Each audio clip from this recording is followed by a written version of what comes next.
بسم اللہ الرحمن الرحیم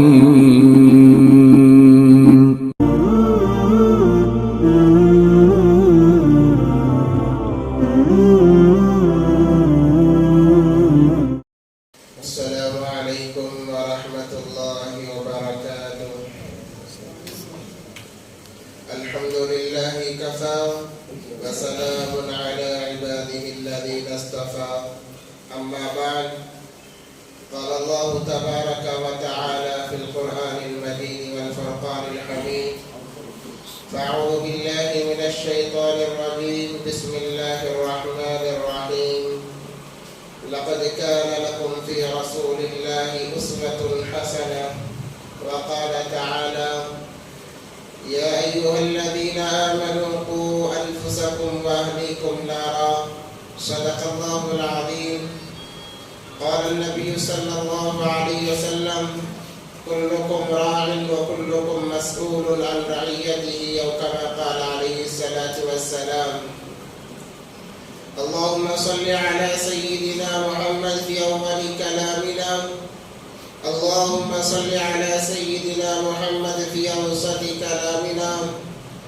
اللهم صل على سيدنا محمد في آخر كلامنا اللهم لك الحمد كما أنت أهل فصل على محمد كما أنت أهل وافعل بنا ما أنت أهل فإنك أنت أهل التقوى وأهل المغفرة اللهم صل على محمد كلما ذكره الذاكرون وصل على محمد كلما غفل عن ذكره الغافلون اللهم صل على محمد وآله ألف ألف مرة اللهم صل على محمد وآله ألف ألف مرة اللهم صل على محمد وآله ألف ألف مرة رب اشرح لي صدري ويسر لي أمري واحلل عقدة من لساني يفقهوا قولي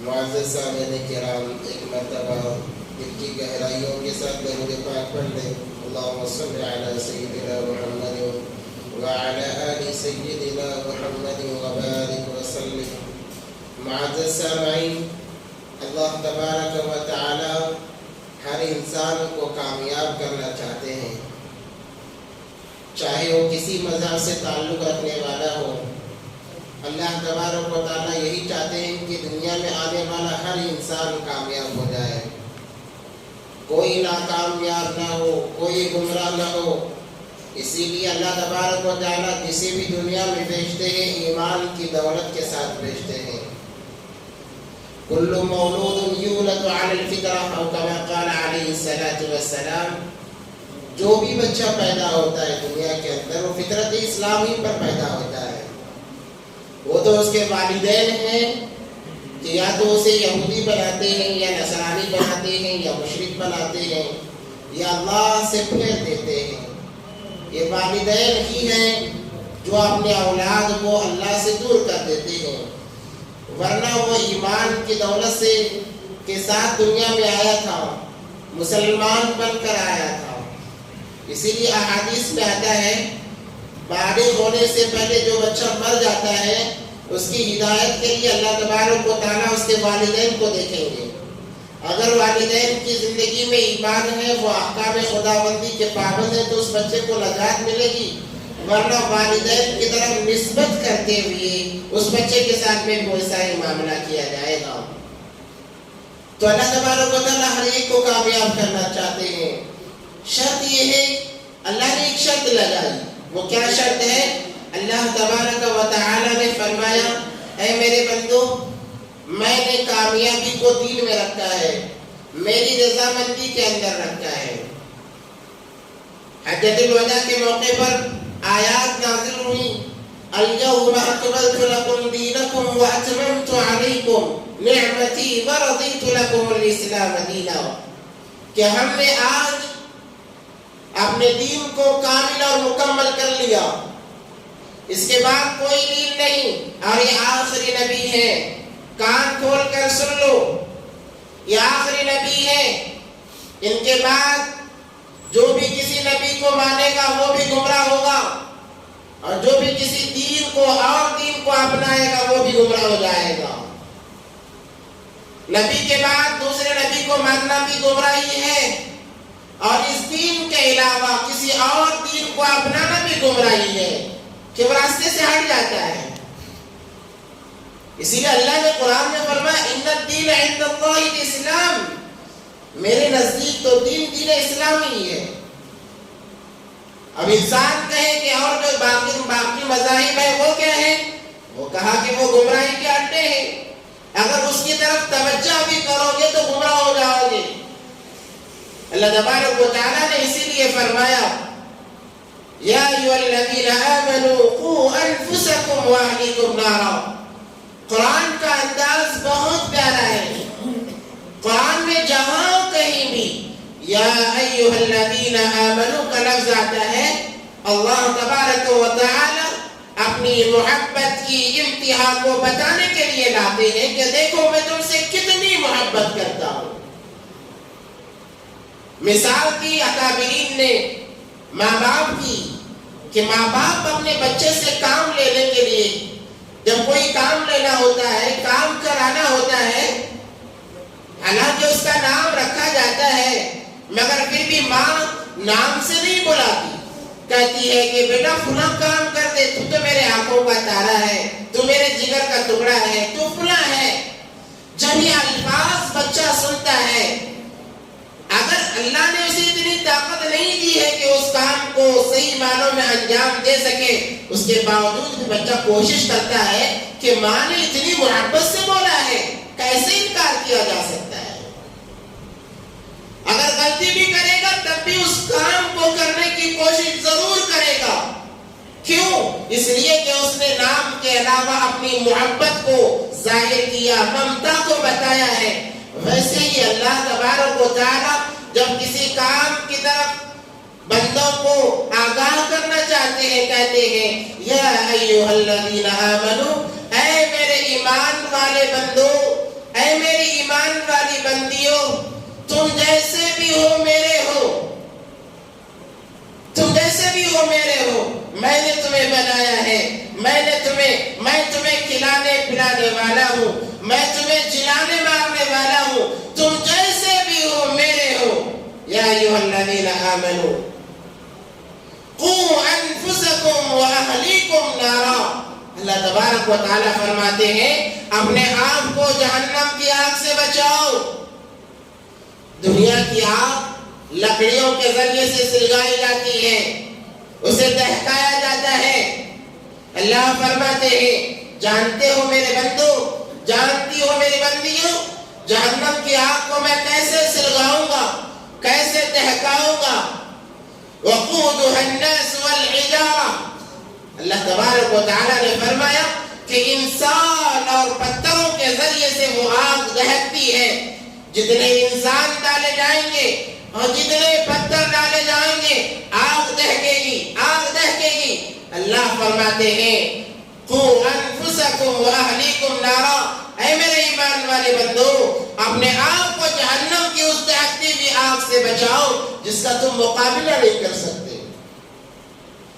انسان دنیا کی آگ کا مقابلہ نہیں کر سکتا، چاہے کہ وہ آخرت کی آگ کا کیسے مقابلہ کرے گا. جہنم کی آگ کو 1000 سال دہکایا گیا، سلگایا گیا، وہ سرخ بنی.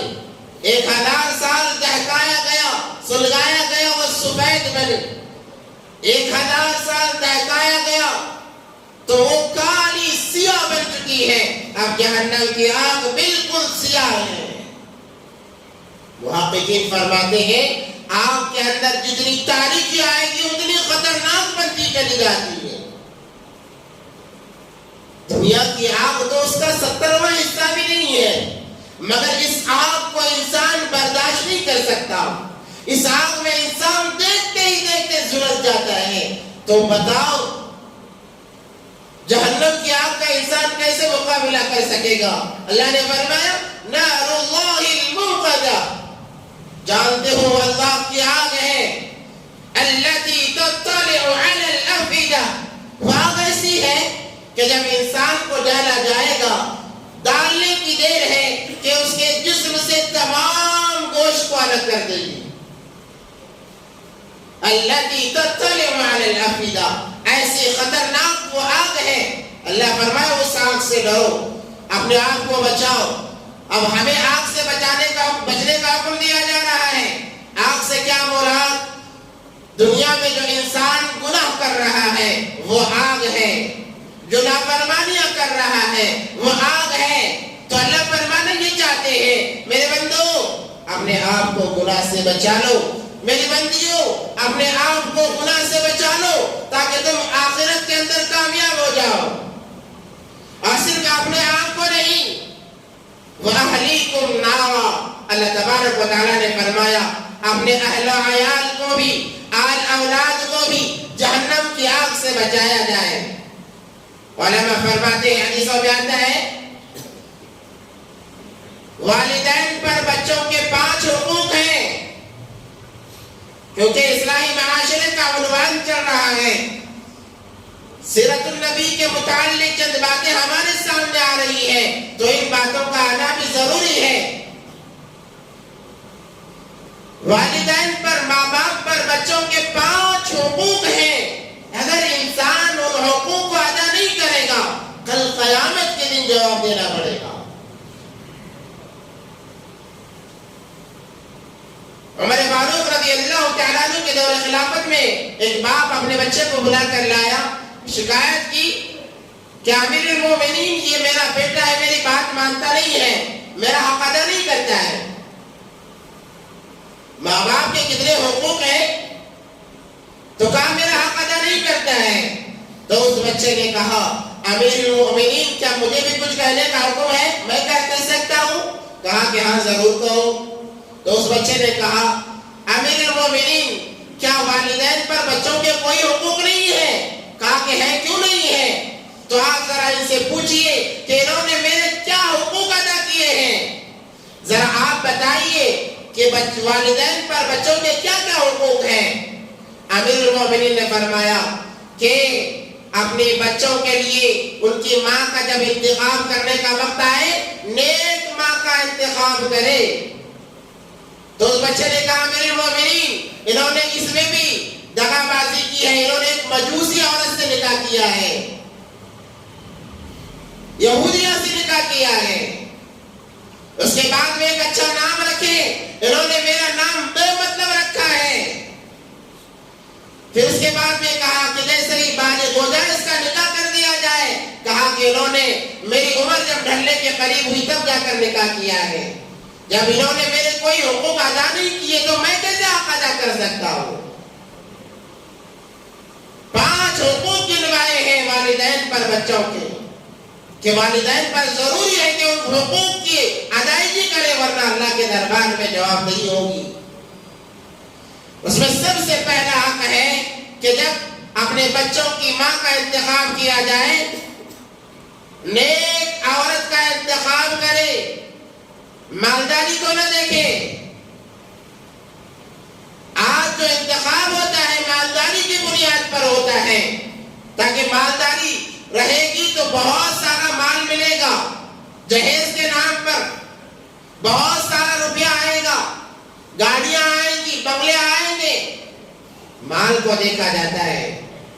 احادیث میں آتا ہے کہ نیکی کو دیکھا جائے، اخلاق کو دیکھا جائے.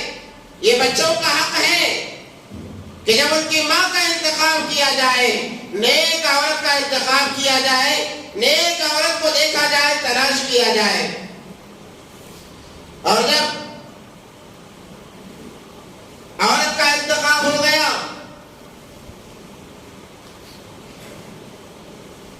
جب بچے کی ولادت کا وقت آتا ہے، بچے کی ولادت ہو جاتی ہے، کہا جاتا ہے کہ جب بچہ پیدا ہو سب سے پہلے اس کے کان میں آذان دی جائے، سیدھے کان میں آذان دی جائے، بائیں کان میں اقامت کہی جائے. یہ آذان اور اقامت کیوں؟ اس لیے کہ روز اول سے بچہ وحدانیت پر قائم رہے، اس کے دل میں یہ بات گھر کر جائے کہ مجھے جس اللہ نے پیدا کیا ہے اسی کی مان کر مجھے دنیا میں زندگی گزارنا ہے. اپنی میں زندگی نہیں سکتا، اپنی منچائی زندگی گزار نہیں سکتا۔ علماء نے باریکیاں نکالی ہے، کہا کہ ایک کان میں آزاد دینا کافی تھا، اقامت بھی کیوں؟ دو وجہ بیان فرمائی ہے۔ ایک وجہ تو یہ بیان فرمائی کہ ایک کان میں آزاد دینے کے بعد جو اللہ کی وحدانیت کو کانوں میں پہنچایا ہے، نبی پاک صلی اللہ علیہ وسلم کی رسالت کو پہنچایا ہے، دوسرے کان میں وہی کلمات دہرا کر اس پر تاکید کی جائے کہ تمہیں ایسا کرنا ہی پڑے گا، اللہ کو ایک ماننا ہی پڑے گا، رسول اللہ صلی اللہ علیہ وسلم کو آخری نبی ماننا ہی پڑے گا، تاکید کے لیے۔ اور دوسری وجہ یہ فرمائی کہ اے انسان، اب تو دنیا میں آیا ہے، تیری اذان بھی ہو چکی ہے، اقامت بھی ہو چکی ہے، اب نماز باقی ہے، نماز پڑھنا باقی ہے۔ اذان ہو جاتی ہے، چند وقفہ ملتا ہے، اور جب اقامت ہو جاتی ہے اب کوئی وقفہ نہیں ملتا۔ اگر کوئی یہ کہے اقامت ہو گئی، اب میں 2 رکعت نماز پڑھنا چاہتا ہوں، کہا جائے گا کہ نہیں، جماعت میں شریک ہو جاؤ، نماز ادا کر لو، فرض ہے۔ بس چند لمحے ملتے ہیں، اسی لیے علماء فرماتے ہیں جب اقامت کہی جائے، اقامت اور نماز کے درمیان، تکبیر تحریمہ کے درمیان انسان جو دعا مانگتا ہے قبول ہوتی ہے،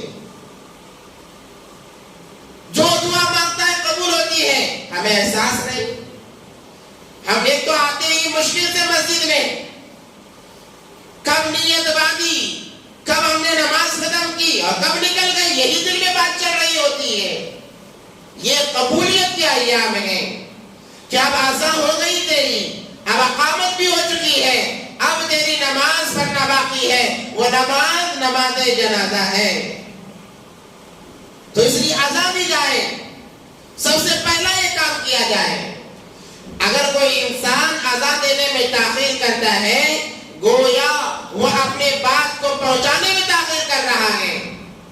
اب دیکھیں، اسی لیے کہا جاتا ہے کہ ماں باپ کے زندگیوں میں اتنا دین ہونا ضروری ہے، وقت پڑنے پر وہ گھر کی عورتوں کی، بچوں کی امامت کر سکے، اذان و اقامت دے سکے۔ ہمارا حال یہ ہے، دین سے اتنے دور ہو گئے، بیوی کو ہاسپٹل میں ایڈمٹ کر دیا، اب جب ولادت کا وقت آیا تو ہم امام اور مؤذن کو ڈھونڈتے ہیں کہ بھئی اذان دینا ہے بچے کے لیے، کہاں ہے امام صاحب، کہاں ہے مؤذن صاحب؟ کیا ہم مسلمان نہیں ہیں؟ کیا ہم نے کلمہ نہیں پڑھا ہے؟ کیا ہم اتنا بھی نہیں کر سکتے کہ اپنا بچہ پیدا ہونے پر، بچی کے پیدا ہونے پر ایک کان میں صحیح اذان کے الفاظ اور ایک کان میں صحیح اقامت کے الفاظ کہہ سکیں؟ اسی کا بدلہ ماں باپ کے مرنے پر ملتا ہے کہ بچہ کہتا ہے مجھے نماز پڑھانی نہیں آتی۔ جب ہم مرتے ہیں ہمارا بچہ امام اور مؤذن کو تلاش کرتا ہے کہ جاؤ امام صاحب کو بلا کر لاؤ، مؤذن صاحب کو بلا کر لاؤ، کیوں؟ نماز جنازہ پڑھانی ہے۔ تم کیوں نہیں پڑھاتے گا کہ مجھے آتا نہیں ہے؟ باپ کو بچے کی پیدائش پر اذان نہیں آئی، اقامت نہیں آئی، باپ کے مرنے پر بچے کو نماز جنازہ نہیں آئی۔ یہی معاملہ ہو رہا ہے۔ بعض بچے تو وہ ہیں جو نماز جنازہ بھی نہیں پڑھتے ہیں، بعض بچے ایسے بھی ہیں باپ کی نماز جنازہ پڑھنے کی توفیق نہیں ہوتی۔ الغرض ایک کان میں اذان دی گئی اور ایک کان میں اقامت کہی گئی، یہ بتا دیا گیا کہ یہی تیرا دین ہے، اسی پر تجھے جینا اور مرنا ہے۔ دوسرا کام یہ کرے۔ اب تیسرا کام کیا ہے؟ تیسرا حق کیا ہے؟ بچہ جب 7 دن کا ہو جائے اس کا عقیقہ کیا جائے اور ایک اچھا سا نام لکھا جائے، نام رکھا جائے۔ آج ہم نے دین کو چھوڑ دیا، رسم و رواج کو لے آئے، عقیقے کا یاد نہیں رہتا، مگر چھٹی کا ضرور یاد رہتا ہے کہ بچے کی آج چھٹی ہے۔ اللہ کے بندو، چھٹی کے بجائے 7ویں کر لو، سنت سمجھ کر عقیقہ ہو جائے گا۔ اور ایک چیز بڑھا لو، دمبا قربان کر دو، عقیقہ ہو جائے گا۔ عقیقے کے ذریعے سے اللہ تبارک و تعالی بچے پر جو آنے والے مصیبتیں اس کو ٹال دیتے ہیں۔ ہمارے لوگ چھٹی کرنے میں لگ جاتے ہیں کہ آج بچے کی چھٹی ہے، دعوت بھی ہو رہی ہے، سب ہو رہا ہے۔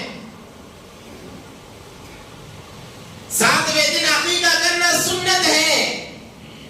نبی پاک صلی اللہ علیہ وسلم نے امام حسین اور حسن رضی اللہ تعالیٰ عنہما کا عقیقہ 7ویں دن کیا ہے اور اسی دن نام رکھا ہے. اور نام رکھنے میں صحیح نام کا انتخاب کیا جائے, اچھے ناموں کا انتخاب کیا جائے, اس کا اثر پڑتا ہے. امام حسن رضی اللہ تعالیٰ عنہ جب پیدا ہوئے, حضرت علی لائے نبی پاک صلی اللہ علیہ وسلم کے پاس. نبی پاک صلی اللہ علیہ وسلم نے پوچھا, علی کیا نام رکھا ہے؟ کہا حرب رکھا ہے. کہا کہ حرب کا معنی جنگجو ہے, یہ نام نہیں, حسن رکھو. نام کو بدل دیا. اسی طرح سے حضرت حسین پیدا ہوئے رضی اللہ تعالیٰ عنہ. نبی پاک صلی اللہ علیہ وسلم نے پوچھا کیا نام رکھا ہے؟ کہا کہ حرب رکھا ہوں, جنگجو, جنگ کرنے والا, بہادر. سوچ, ہر انسان کی الگ الگ سوچ ہوتی ہے. نبی پاک صلی اللہ علیہ وسلم نے فرمایا کہ نہیں, حسین رکھو. اور نبی پاک صلی اللہ علیہ وسلم جو نام موافق نہیں ہوتے تھے ان کو بدل دیا کرتے تھے. اس لیے حدیث میں آتا ہے تسمو اسماء الانبیاء, انبیاء کے ناموں پر نام رکھو, انبیاء کے ناموں پر نام رکھو. آج نام رکھنے میں بڑی کوتاہی کی جاتی ہے, بڑے عجیب عجیب نام رکھے جاتے ہیں. انبیاء کے نام رکھو, صحابہ کے نام رکھو, بچیاں ہیں جو صحابیات کی نام رکھو. مگر نہیں, ہماری عورتیں جو سیریلوں میں دیکھتی ہیں وہ نام انہیں بہت اچھا آتا ہے, اور بعض تو حد یہاں تک ہوتی ہے, کہتے ہیں قرآن کے نام ہم رکھ رہے ہیں, کوئی یعلمون رکھ رہا ہے, کوئی تعلمون رکھ رہا ہے. ارے مانا تو پوچھ لیتے. یہاں تک کہ لوگوں نے قارون بھی نام رکھ لیا, فرعون بھی نام رکھ لیا. کیوں؟ اللہ نے قرآن میں کہا ہے ناموں کا اثر پڑتا ہے. اس لیے نام اچھے رکھنے چاہیے. نام رکھنے میں جلد بازی نہ کرو, پوچھ پوچھ کر رکھو. ہوتا یہ ہے کہ باپ کا نام ایک ہوتا ہے, ماں کا نام یہ ہوتا ہے. باپ چاہتا ہے میرے نام کے وزن پر ہو, ماں چاہتی ہے میرے نام کے وزن پر ہو. اس وزن کے چکر میں بچے کی زندگی غارت کر دی جا رہی ہے, اس کی زندگی تباہ و برباد کر دی جا رہی ہے. بیٹو کا نام رکھا, نام کا اثر پڑا زندگی پر. اب بچہ ساری زندگی ان حادثات کا شکار ہو کر جی رہا ہے. اس لیے نام رکھے جائیں. 7ویں دن عقیقہ کیا جائے. چھٹی کی رسم کو چھوڑو اور عقیقے کی رسم کو ایجاد کرو. یہ سنت ہے. ایک ایک سنت کا زندہ کرنا, 100 شہیدوں کے برابر ثواب کا حاصل کرنا ہے. ہم لوگ دین سے بیدار ہو گئے ہیں, ہم دین سے بیدار ہو گئے ہیں. یاد رکھیں, جو اس دین سے بیدار ہوتا ہے اللہ تبارک و تعالیٰ اس سے بیدار ہو جاتے ہیں. ایک واقعہ آپ کو سناتا ہوں. حضرت مولانا اشرف علی تھانوی رحمۃ اللہ علیہ نے اپنے کتاب میں واقعات میں لکھا ہے کہ ایک عرب کا ایک عالم تھا,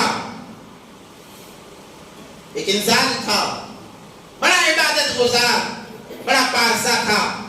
اس کا انتقال ہو گیا, اسے دفنا دیا گیا. جگہ نہ ہونے کی وجہ سے لوگوں کا مزاج تھا چند سالوں کے بعد اسی قبر کو کھودا جاتا, پھر دوبارہ کسی انسان کو ڈالا جاتا. اب جب اس قبر کو کھودا گیا, نکالا گیا, تو وہاں اس انسان کے بجائے ایک عورت ہے, ایک لڑکی ہے.